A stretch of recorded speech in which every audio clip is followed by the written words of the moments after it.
Dito na tayo. Dito tayo sa Riverside, Abagatanan Transient. May parking na rin dyan, and then may rooms na rin dito. May mga kubo na rin dyan, meron ding kubo doon.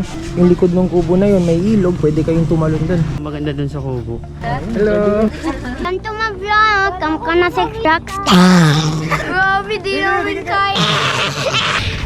5 minutes walk lang tayo sa beach. Naka all white sila kasi magti-tiktok sila sa dagat.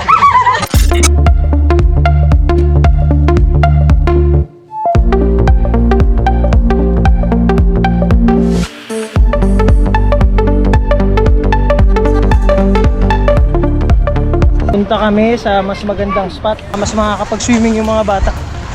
Doon kami galing. Ito yung pinakamagandang spot kasi tahimik yung tubig, walang alon, clear yung water dito. Siguro kung pang bata, mas okay ito para sa inyo. Pagkatapos ng pambansang awit, yung doxology ng next kayo pumasok doon. Pasok kayo sa loob. Sobrang linaw ng tubig, para kayo nasa loob ng kuweba, tsaka parang nasa Palawan na rin.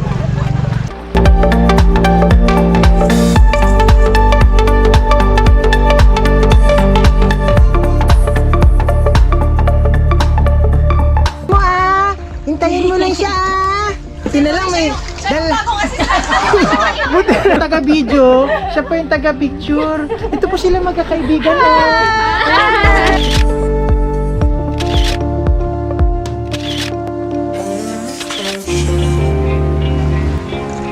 Papalipad naman ako ng drone.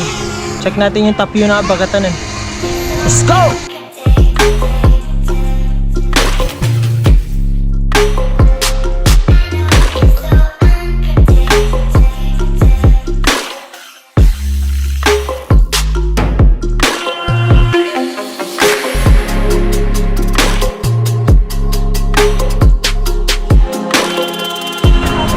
Tapos ng mga bata gusto may alon.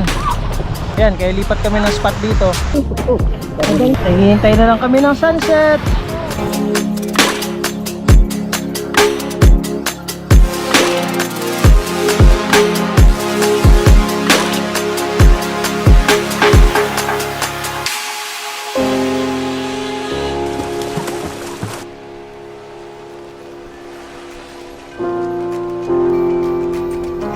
Maliban sa napakagandang sunset ng Abagatanan Beach,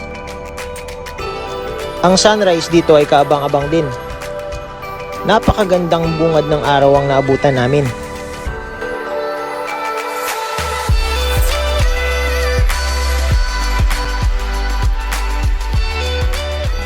Marami ding nagbebenta ng mga fresh catch na seafoods dito at mura pa. At mababait pang mga tao dito. Pati yung lobster na kay mahal sa syudad, nabili lang namin dito ng murang-mura. Pangarap ko talagang kainin to. So yun, tatry namin mag island hopping. So, dali mo yung phone mo, dalagay mo dito. Dito ka, Sepi, di ka sa bangka. So dalawang kinuha namin, isang sa speedboat tapos isang bangka. So dun yung mga bata para safe sila. Kaya?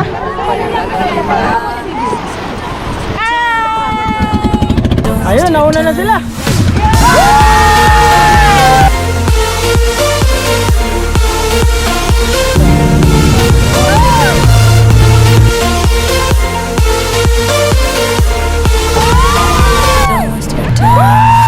Nandito tayo ngayon sa Calapnit Beach. Sobrang ganda dito at sobrang klaro ng tubig. Ang kagandahan dito, hindi ganun kadami yung tao.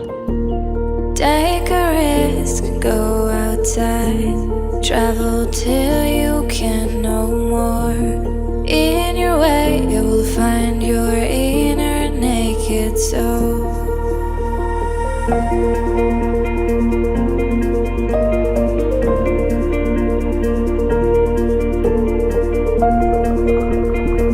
You will find your inner naked Sa sobrang lawak ng dagat dito, mapapatakbo ka talaga ng slow-mo. Gaya nito.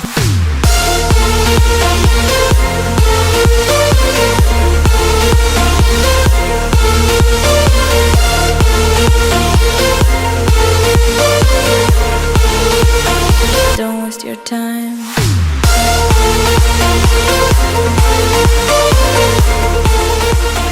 Meron tayong mga kaibigan meron din tayong pamilya. At higit sa lahat, meron tayong mga kaibigan na naging pamilya. Until our next vlog.